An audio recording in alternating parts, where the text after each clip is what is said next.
मशरिक़ वस्ता के एक हलचल मचाने वाले शहर के मरकज़ में एक नौजवान मुस्लिम जोड़ा आमना और करीम रहता था। वो हाल ही में एक दिलकश सदियों पुराने घर में मुंतकिल हुए थे जो आमना के ख़ानदान में कई नस्लों से था। यह तारीख़ से मालामाल जगह थी, लेकिन इसमें एक तारीख राज भी था।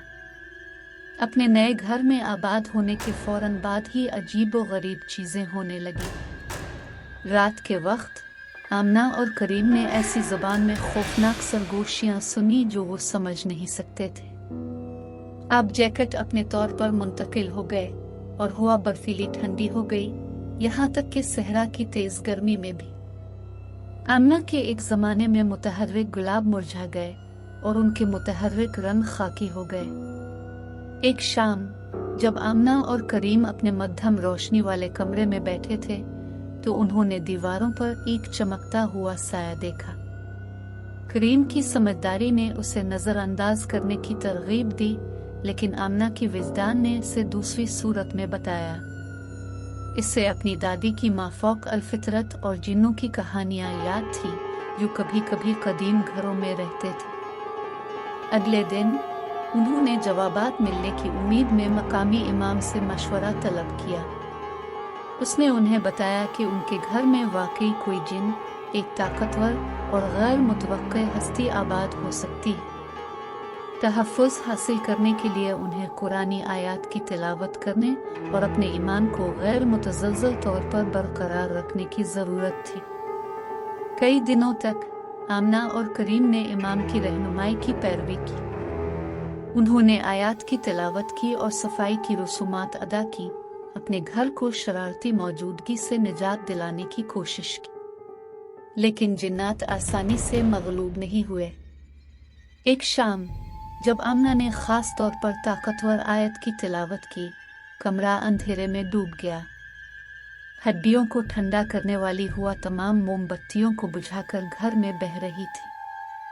जब रोशनियां वापस लूटें तो जिन्नात ने खुद को जाहिर किया, एक सायादार शख्सियत जिसमें छेदने वाली सुर्ख आंखें और एक खौफनाक मुस्कुराहट थी।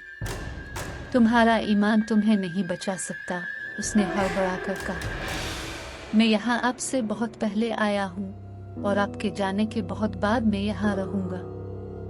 आमना और करीम जिन्नों की मौजूदगी के जाबिराना वज़न को महसूस कर सकते थे।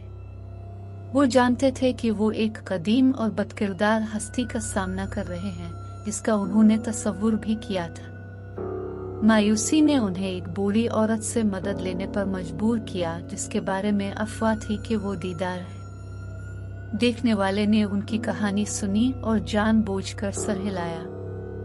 उसने वजाहत की कि जिन्नात उनके घर में एक तारीख मुआहिदा की वजह से जकड़े हुए थे जो नस्लें पहले हुए थे।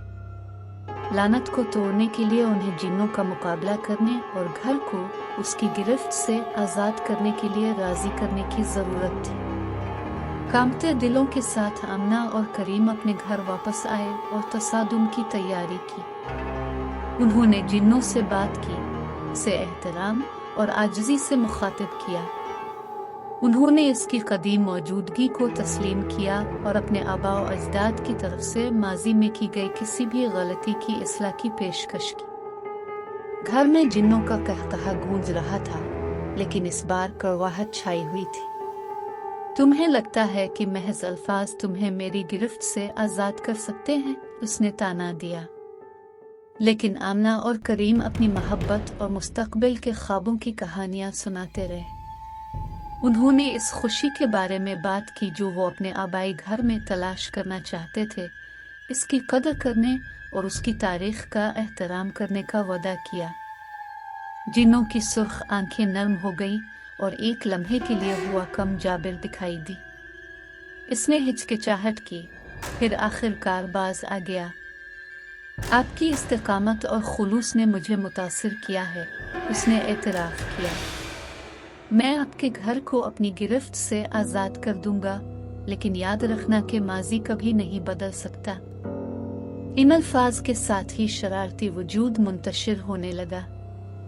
घर हल्का महसूस हुआ और बाग में गुलाबों ने अपने मुतहर्रिक रंग दोबारा हासिल कर लिए। आमना और करीम ने कामयाबी से जिन्नों की लानत को तोड़ा था। जैसे ही वो अपने घर में वापस आ गए, वो जानते थे कि वो जिन्नों की खौफनाक मौजूदगी को कभी नहीं भूल सकते। ये एक दर्दनाक आजमाइश थी जिसने उनके ईमान और अज़्म का इम्तिहान लिया था। फिर भी वो ये भी जानते थे कि मोहब्बत, अज़्म और आजिज़ी ने बदकारी पर फतह हासिल की है, जिससे वो अपने आबाई घर और अपने ईमान की ताकत के लिए एक नई तारीफ के साथ छोड़ गए।